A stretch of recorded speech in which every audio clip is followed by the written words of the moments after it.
Hi, everyone. This is Laura Simpson for Web Luminary, and I'm here kicking off day one of our challenge on how to create a lead magnet so that you can get the email addresses of your ideal clients when they're on your website. So that's a whole lot I just said. And I want to give you an example. So it's funny, but I actually was talking to someone today about this exactly. So she owns a brick and mortar store over north of Wake Forest. And she said, I can tell a lot of people are hitting my website and looking around, but they're leaving. And I don't know why. And it'd be just great to capture these people and find out, okay, well, why are they leaving? Did they not find what they're looking for? Were my prices too high? What's going on? And I said, you need a lead magnet.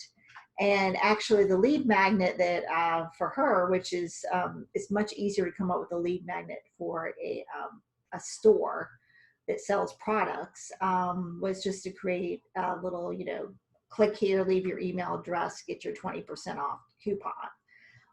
So she's not going to get everybody who clicks on a website, but then again, if they're not interested at all, that's fine. They're not her ideal client. But if they just wanted, they were just thinking, oh, I don't know where to buy from, but hey, I'll give my email address for 20% off coupon, then these are people who are her ideal clients, people who were looking at and may be interested in some things, but just for whatever reason didn't buy right then. So this challenge is to help people like that and service industry. So people like me, I do websites. We have a copy editor. I have a friend who is an accountant. We do things that are more long-term, service-oriented, and it's hard to get leads. We get actual clients through our website, but that's a small percentage of the people who are actually hitting our website. So you need an email list of potential clients. And from marketing and networking around, I found that a lot of people do have an email list, but the email list is lacking. What's on the email? Who's on the email list? It's people who you've met in networking events. It's maybe just your existing clients. But what about the people who might buy from you? Maybe not even next month, maybe the next 6 months, maybe the next 3 months, maybe next year. But don't you want an opportunity to nurture these people and get them to know, like, and trust you? Because that's kind of what's required, depending on how expensive the services or products that you sell. So, it's a lot easier to get someone maybe to buy a $20 product. But, my websites cost a little bit more than that. And so how do I nurture that? And, we can't be meeting people in person anymore. So, a lot of us were depending on our in-person networking, and that's basically ended. And these Zoom calls and these Zoom networking events are just not quite the same. There's not quite the same connection that you're getting in person. So that's why I actually created a little PowerPoint on, how to do this, how to create email list. But after doing that a few times and kind of following up with people, I found there was, maybe half the people, there was a disconnect. They wanted to do contests and all kinds of fun stuff for the sake of fun. But really, it's about attracting your ideal client. So I have a worksheet here. It's only 4 questions. Well, it's 5 questions. I'm sorry, because I wanted to get your elevator speech in, just to make sure that I knew who you were and what you did. But really, hopefully you've already had that nailed down, and that's not the hard part. It's the other 4 questions of answering, what are your clients' pain points? What do you already have that you might be willing to give away for free? Sometimes it's easier to start there.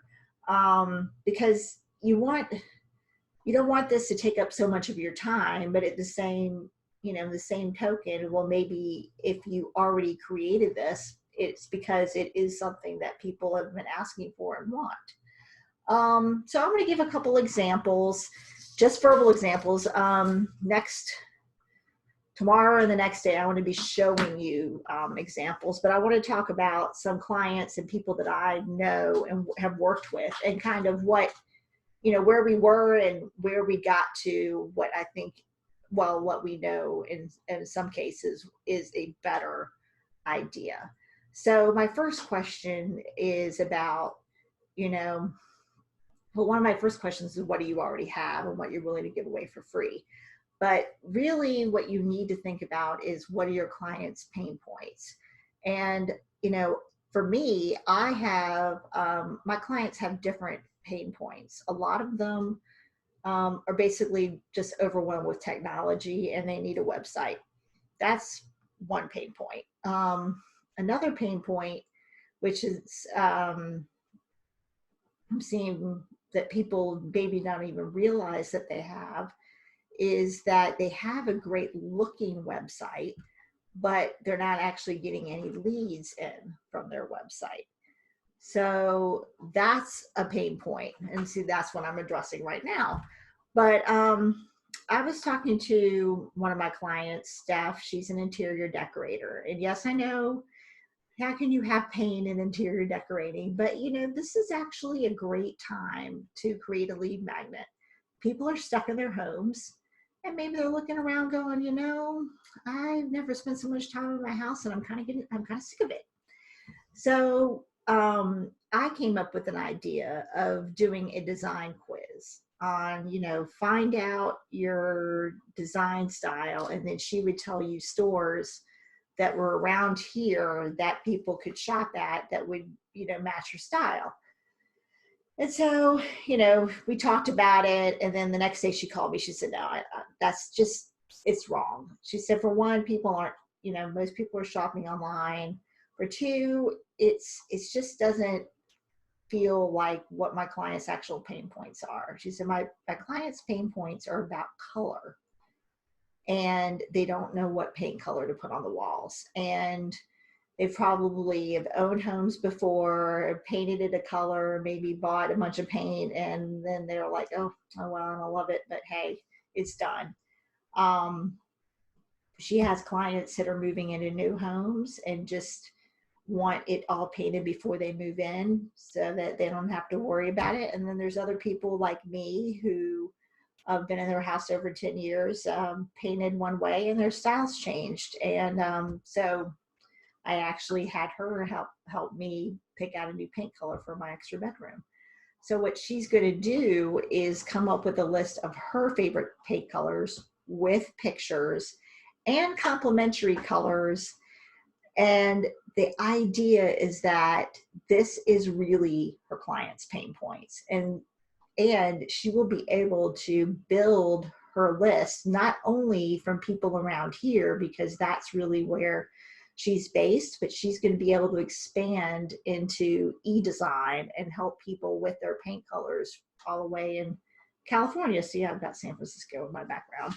So this is going to work for her, and that's really her strength. She started off as a color consultant, and she can nail a color like that. And she doesn't just talk about the standard colors that you've all heard of, like Revere Pewter, Amazing Gray, Repost Gray. If you don't know paint colors, you may not know what I'm talking about. But anyway, I'm obviously one of her ideal clients. We work back and forth. But that's the second thing I want to talk to you about is wow.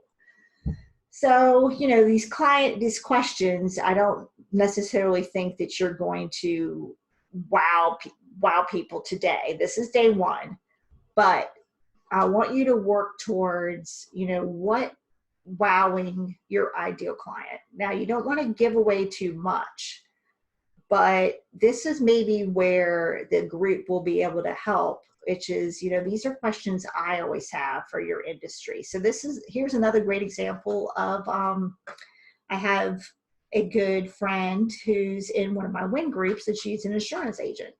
And today she gave a presentation on basically doing an inventory in case there's a fire for home insurance. And you know, the fact that if you do an inventory and you have receipts and having a safe and all these things maybe we've heard about, but she has a spreadsheet where it makes it easier to document these things. And then she also gave tips about video recording and this kind of thing.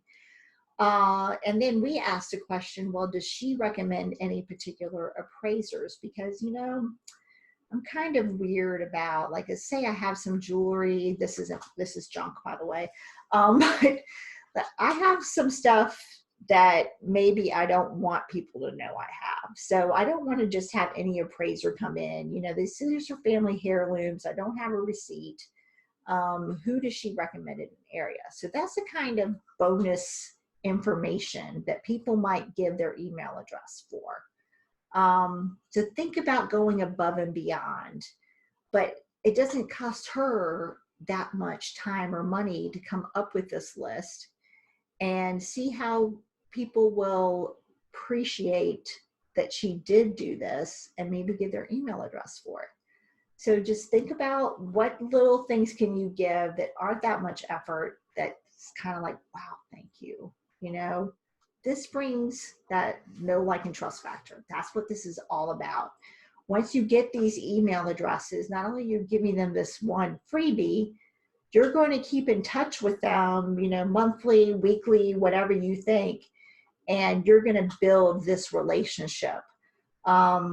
This is particularly important when you sell things that are maybe not needed all the time, you know, like a website upgrade for me. You know, not everybody needs one. So that's one thing. So that's it. I don't want you to worry about, like, the format. We're going to talk about that later, and I'm going to give examples, you know, whether it's going to be a webinar, a cheat sheet, a PDF, an ebook, a contest, you know, how are you going to format this information? What I want you to think about is, what do your clients really, really need help with, and what can you give them for free that will help them? And answer my questions and post to the Facebook group and your 4 questions. And again, this is free advertisement for you, right? This Facebook group is all local people. So we're all here to help each other, and I'm looking forward to seeing you in your post. Take care. Bye-bye.